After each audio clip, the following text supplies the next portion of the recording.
boy, you might go, well, Ron thinks he's got this all figured out, right? I'm sitting here with my pipe and my hair's looking really good, and I'm thinking, geez, I'm pretty smart. I got this all figured out. Well, not so fast.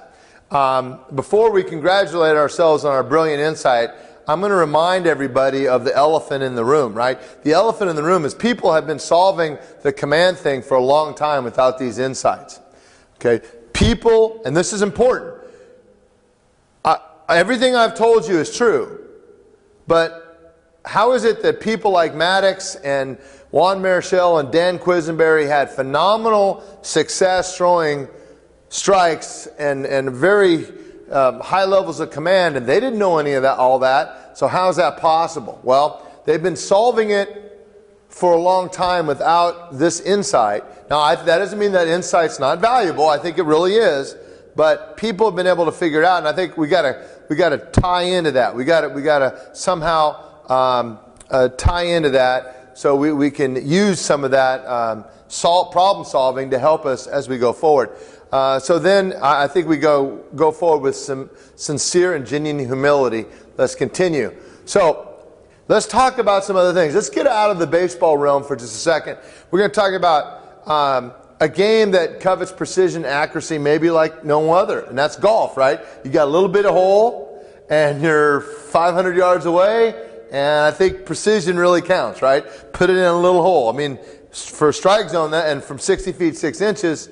So golf is really a game of precision, right? So what do we see here? Well, we see there's Jim Furyk, there's Lee Trevino, and there's Arnold Palmer. We know those names. We definitely know those names. Here's 3 of the greatest golfers of all time, probably 3 of the top 50 of all time. And their swings, look at Arnold's finish. There's Furyk. Look how weird that looks. And there's Lee Trevino. They're far from textbook.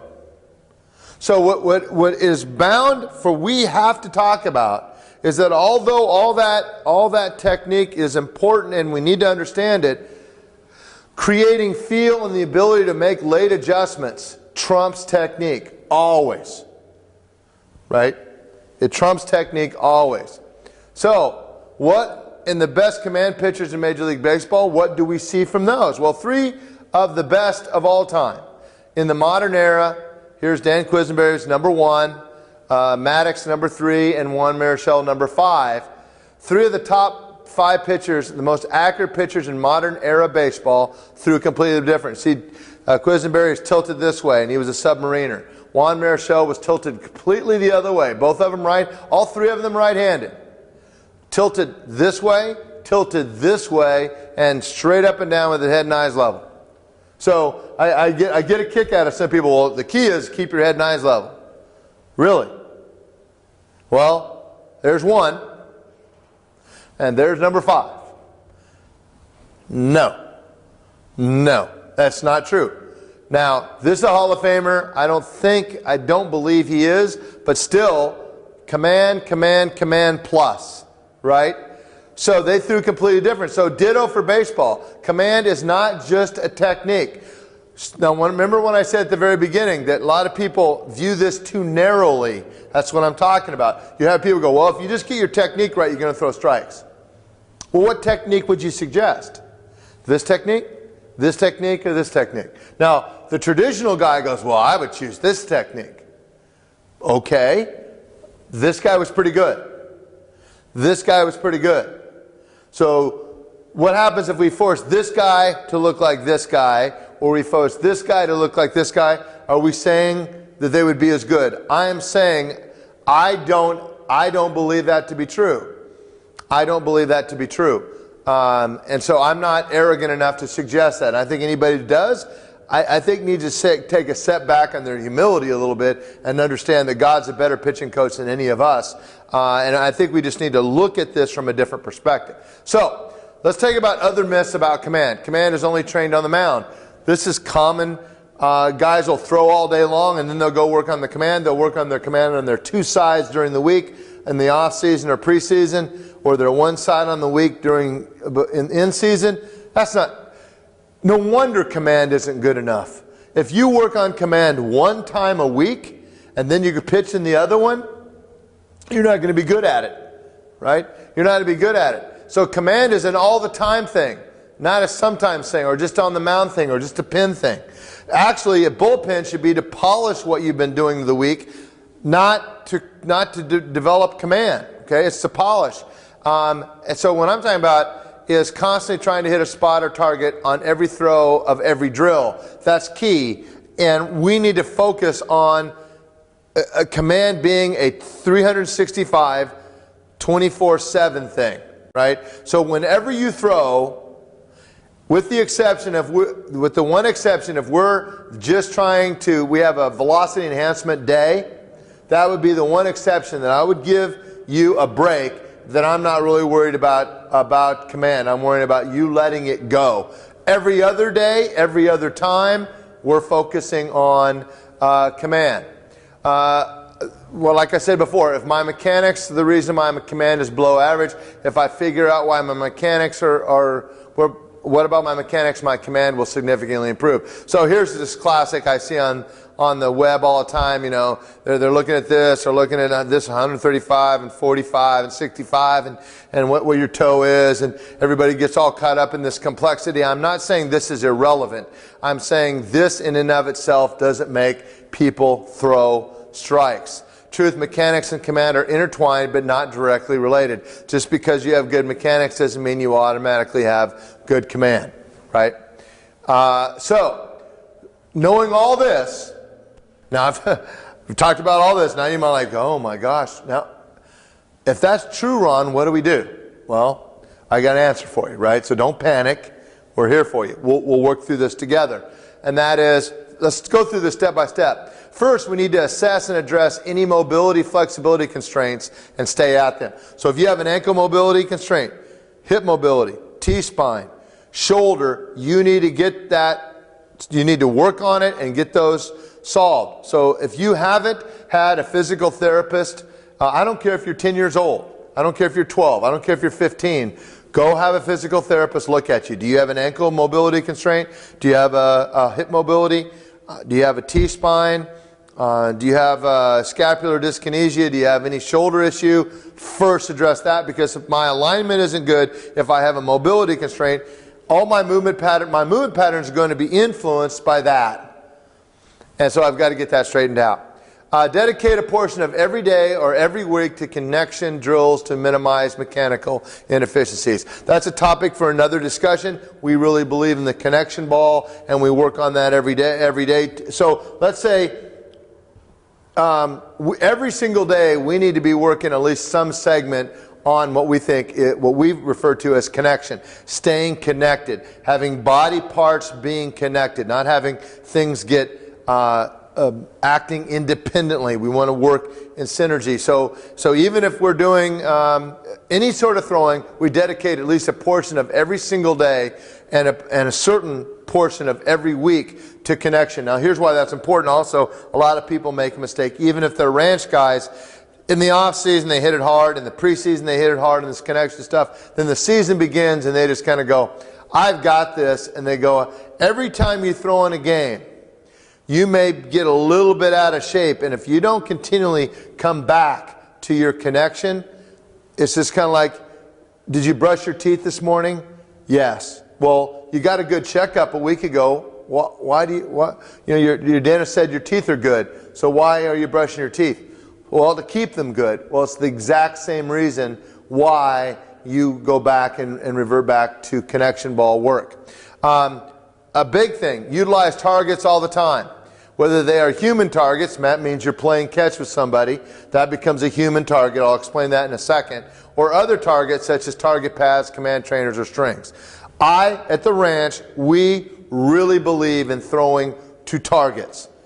I believe, a lot of pitchers like to throw, they like to play catch with other guys, and then they like to throw bullpens to catchers, so they're always throwing to human targets and not to target in themselves. I believe that's a big mistake. I believe you need to learn to become a really good, a really proficient target thrower, because at the end of the day, really what you're looking at the question is, did I execute that pitch to the degree, to the velocity, and to the location that I wanted to?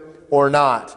And throwing to targets really help accentuate that. When you're just playing catch with somebody, a lot of times you don't really get that whole feel for it. So I'm a big believer in target pads and command trainers or strings or whatever the case may be. There's a famous saying that you've all heard it, you've all repeated it, but I say it's critically important. If you want to improve something, measure it. I think we need to measure, chart, track obsessively. And obsessively, right? Because the reason I say that is because, oh, how's your command? Oh, I get it's good, I guess. You guess. Your ability, are you better this week than you were last week?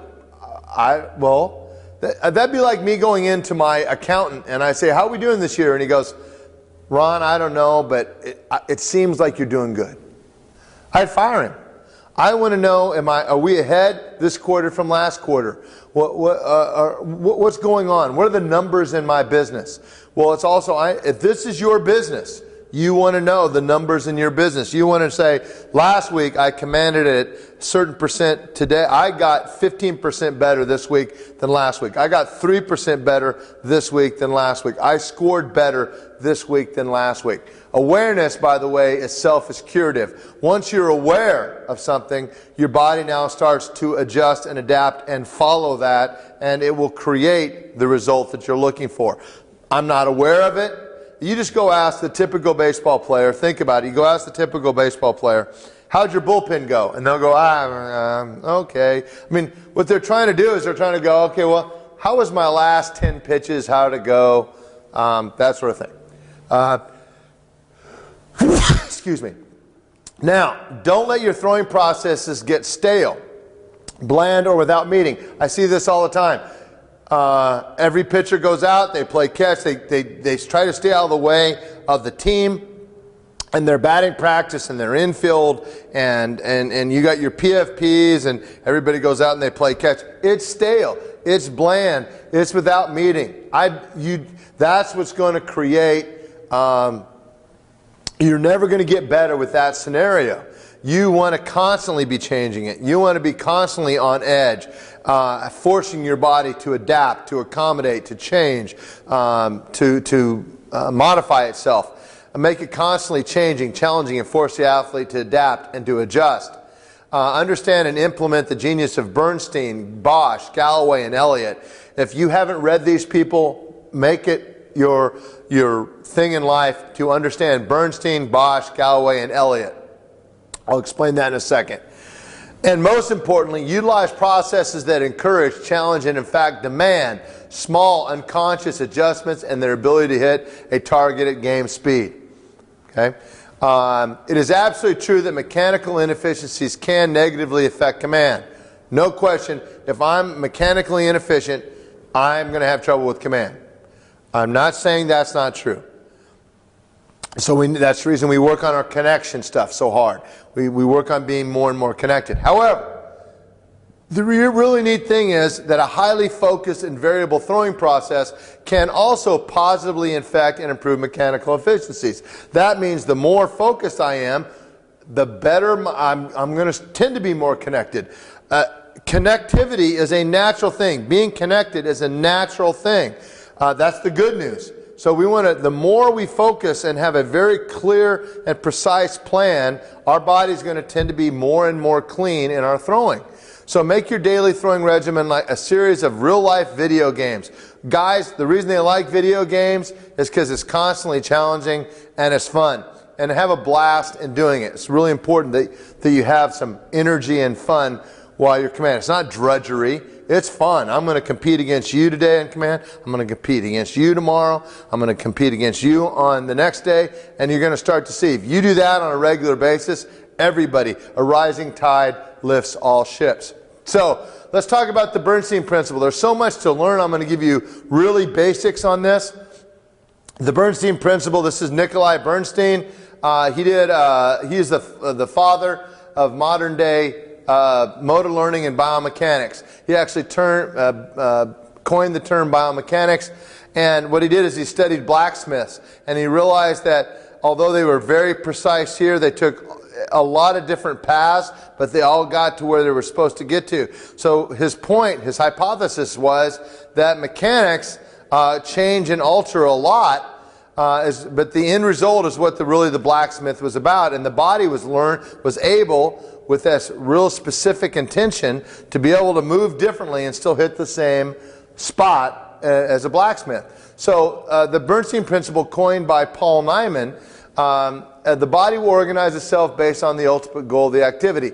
So if the ultimate goal of activity is hit that horseshoe right there exactly with the hammer, the body figures out how to do that. If it needs to hit it at a certain speed to force an indentation, it will do that. So that's really important. We learn the Bernstein principle applies all the time to all of us, and it's very valuable to understand that. So what that means is we have to have a very specific goal of the activity, and that's what the targets give us.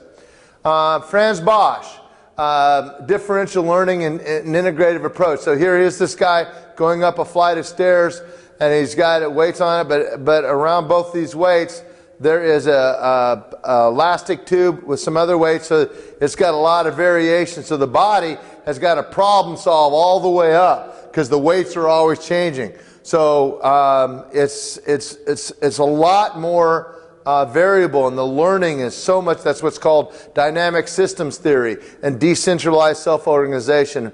Precise intention. They have an intention of going up and variable execution.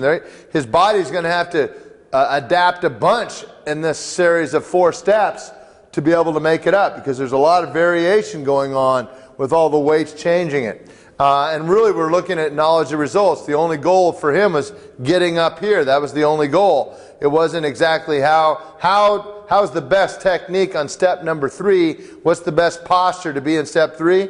That's not the focus. The focus was to get up here and not fall over, and the body figured it out, and that's what differential learning is all about, and Bosch is a genius in that regard. Timothy Galway, Inner Game Concepts. The concepts, he had the Inner Game of Golf. If you haven't read it, or any game of tennis, you need to read it. It's brilliant. It's talking about guided discovery, learning through awareness mode, self-correction, and athlete-dominated environment. That's what we're created. That's what we've created at the ranch, is guided discovery. The coach helps guide, but the player discovers. Learning through awareness. We want them to be aware. They're not trying to, we're not strictly choreographing anything. And self-correction, and it's an athlete-dominated environment rather than a coach-dominated environment. And then we have John Elliott, Dr. Elliott, talks about the mindset of a squirrel. When a squirrel runs across an electrical line, and by any stretch of the imagination he should fall off. He doesn't, and that's the reason, because he does not have a frontal cerebral cortex, so he doesn't try to overjudge things. He just does it. He sees it and does it. Really, clarity and performance mode is what you're really looking for. Just like I said, this other gentleman climbing up those stairs, he only has one goal, and that is to get the top and still standing, and they figure it out. History shows that the people who end up changing the world, the great political, social, and scientific, technological, artistic, and even sports revolutionaries, are always nuts until they are right, and then they are geniuses. Right? That's John Elliott.